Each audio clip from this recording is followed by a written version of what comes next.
ओम श्री शक्ति नमः। ओम श्री शक्ति नमः।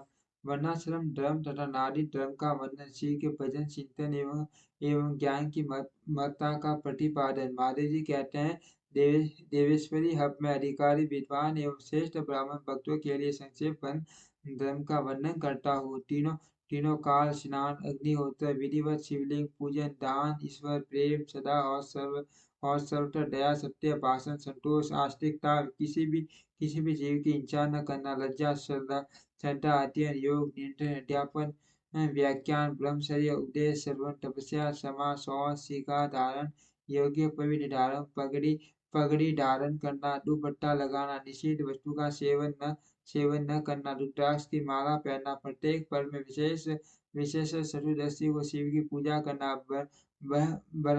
ब्रह्मचर्य का पान प्रत्येक मास में ब्रह्म सूत्र से विधि पूर्वक मुझे नहलाकर मेरा विशेष रूप से पूजन करना, संपूर्ण क्रिया का त्याग, भाद्रपद का परित्याग, ना जाली या नाली तथा विशेष गावक उल्टी या बोरोदान का त्याग, मध्य और मद की गंध का त्याग, शिव को निवेदित संदेश्वर भाग नैवेद्य का त्याग, ये सभी वर्णों के सामान्य धर्म हैं। ब्राह्मणों के लिए विशेष धर्म ये है भला, शांति, संतोष, सत्य, असत्य, चोरी न करना, ब्रह्मचर्य, शिव ज्ञान, वैराग्य, भव्य भस्म सेवन और सब प्रकार की आसक्तियों से निवृत्ति।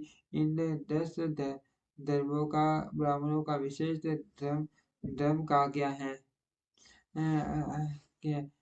सब योगियों यातियों के लक्षण बताए जाते हैं। दिन में इतर भोजन का विशेष धर्म, यह वानप्रस्थ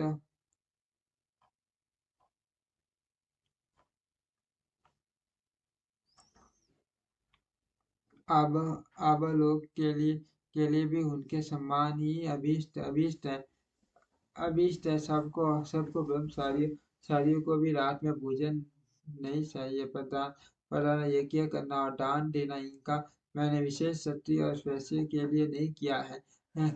आबे में रहने वाले राजाओं या क्षत्रियों के लिए धर्म का संग्रह इस प्रकार है। सब वर्णों की रस, युद्ध में शत्रुओं का वध, तुलसी पक्षियों मुर्गा तथा मनुष्यों का दमन करना, सब लोगों पर विश्वास न करना, केवल शिव योगियों पर ही विश्वास रखना, ऋतु काल में स्थित संशय करना, सेना का संरक्षण, गुप्त मेकर लोक में घटित होने वाले समाचारों का जानना, सदा अन्न धारण करना तथा भस्म में कंचयुग धारण करना।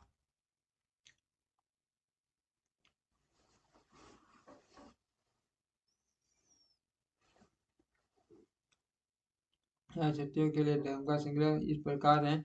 सब वर्णों की युद्ध में शत्रुओं का वज्र, दुष्ट पक्षियों, मृगों तथा दुराचार मनुष्य का दमन करना, सब लोगों पर विश्वास न करना, न केवल शिव योगियों पर ही विश्वास करना।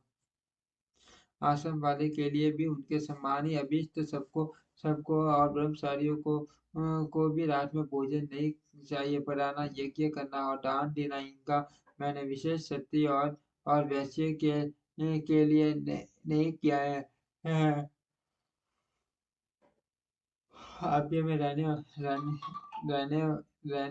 वाले राजाओं या क्षत्रियों के लिए धर्म का संग्रह इस प्रकार है। सब वर्णों की युद्ध में शत्रुओं का वज्र, दुष्ट पक्षियों का मुर्ग तथा दुराचार मनुष्यों का दमन करना, सब लोगों पर विश्वास न करना, केवल शिव योगियों पर ही विश्वास रखना, न सितु को भी स्थित करना, सेना का संरक्षण, गुप्त बेचकर लोक में घटित होने वाले समाचारों का जानना, सदा अन्न धारण करना तथा भस्म में कंचुक धारण करना, गुड़ का वाणिज्य और कृषि, ये वैश्य के धर्म बताए गए हैं। शूद्रेतर वर्णों ब्राह्मण, क्षत्रिय और वैश्यों वैश्यों की सेवा, शूद्र का धर्म का किया है। बा, बाग लगाना, मेरे टीटों की यात्रा करना तथा अपने धर्म पत्नी के साथ ही समागम करना। गृहस्थी के लिए वीत धर्म है। वनवासियों, यतियों और ब्रह्मचारियों के लिए ब्रह्मचर्य का पालन मूल्य धर्म है। स्त्रियों के लिए पति की ही सेवा ही सनातन धर्म है, दूसरा नहीं। कल्याण कल्याणी, यदि पति की आज्ञा हो तो नारी मेरा पूजन भी कर सकते हैं। जो स्त्री पति की सेवा छोड़कर व्रत में तत्पर होती है वह नरक में जाती है। इस विषय में विचार करने की आवश्यकता नहीं है। अब मैं विधवा स्त्रियों के सनातन धर्म का वर्णन करूंगा। वह दान, तप, शौच, भूमि शयन, केवल रात में ही भोजन, सदा ब्रह्मचर्य का पालन भस्म अथवा जल से स्नान, शांति, मौन, क्षमा, विधि पूर्वक सब जीवों को अन्न का विषय। अष्टमी अष्टमी, चतुर्दशी, पूर्णिमा तथा विशेष एकादशी को विधिवत उपवास और मेरा पूजन, ये विधवा स्त्रियों के धर्म है। देवी, इस प्रकार मैंने संक्षेप से अपने आश्रम का सेवन करने वाले ब्राह्मणों को क्षत्रिय, वैश्यों, सन्यासियों, ब्रह्मचारियों तथा वानप्रस्थों और गृहस्थों के धर्म का वर्णन किया है। साथ ही शूद्रों और नारियों के लिए भी इस सनातन धर्म का उपदेश दिया है। देवेश्वरी, तुम्हें सदा मेरा ध्यान और मेरे सर मंत्र का जप करना चाहिए। यही संपूर्ण वेदों के धर्म और यही धर्म तथा अर्थ का संग्रह है। लोक में जो मनुष्य अपनी इच्छा से मेरे विग्रह की सेवा व्रत धारण किए हुए हैं, पूरे जन्म की सेवा के संस्कार से युक्त होने के कारण बाबा बाबाटी रेख से संपन्न है। वे स्त्री आदि विषयों में अनुरूप हो विरक्त पापों से उसी प्रकार इस नहीं होते। जैसे जैसे जल से कमल का पत्ता मेरे प्रसाद से विशुद्ध हुए, उन विवेकी पुरुषों को मेरे स्वरूप का ज्ञान हो जाता है। फिर उनके लिए कर्तव्य का विधि निषेध नहीं रह जाता। समाधि तथा शरण गति भी आवश्यक नहीं रहती। जैसे मेरे लिए कोई विधि निषेध नहीं है, वैसे ही उनके लिए भी ही नहीं है। परिपूर्ण होने के कारण जैसे मेरे लिए कुछ साध्य नहीं है, उसी प्रकार उन करते करते ज्ञान योगियों के लिए भी कोई कर्तव्य नहीं रह जाता। वह मेरे भक्तों के हित के लिए मान भाव का आश्रय लेकर घुटनों पर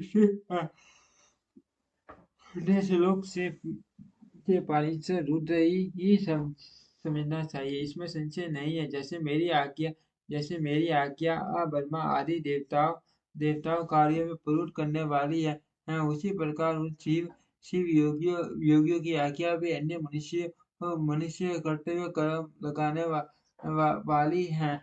मेरी आज्ञा के आधार है, उनमें अतिशय सद्भाव भी है। इसीलिए उनका दर्शन करने मात्र से सब पापों का नाश हो जाता है तथा पश्चात फल की प्राप्ति को सूचित करने वाले विश्वास की भी वृद्धि होती है। जिन पुरुषों का मुझ में अनुराग है उन्हें उन बातों का भी ज्ञान हो जाता है।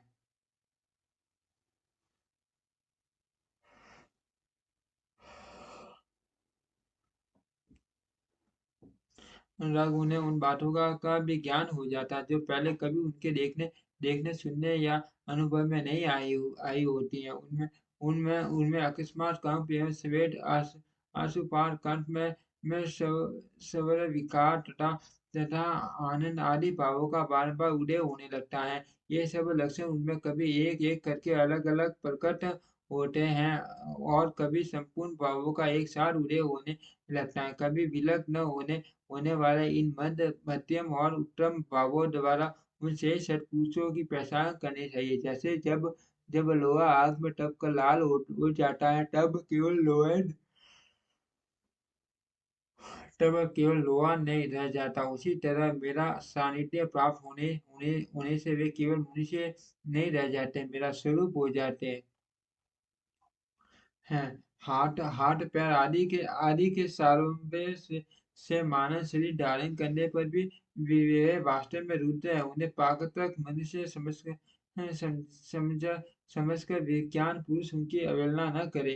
जो जो मूढ़ सी मानव उनके प्रति अवहेलना करते हैं, वे अपनी आयु आयु आयु लक्ष्मी कुल और शील को त्याग कर नरक में गिरते हैं। अथवा बहुत कहने से क्या लाभ। जिस किसी भी उपाय से मुझ में शीट लगाना कल्याण की प्राप्ति का एकमात्र साधन है।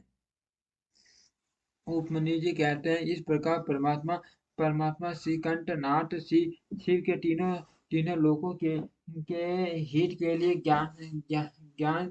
ज्ञान के आधारभूत अर्थ का संग्रह प्रकट किया है। संपूर्ण वेद शास्त्र इतिहास पुराण और विद्या इस विज्ञान संग्रह की विस्तृत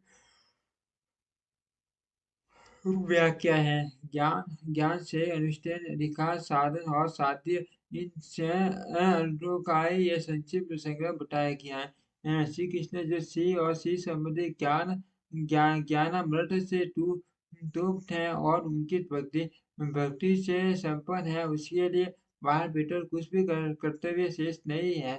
इसलिए कर्म कर्मों और आय अमयंतर कर्म को त्याग के ज्ञान से श्रेय का साक्षात्कार करके फिर उस साधन भूत ज्ञान को भी त्याग दे।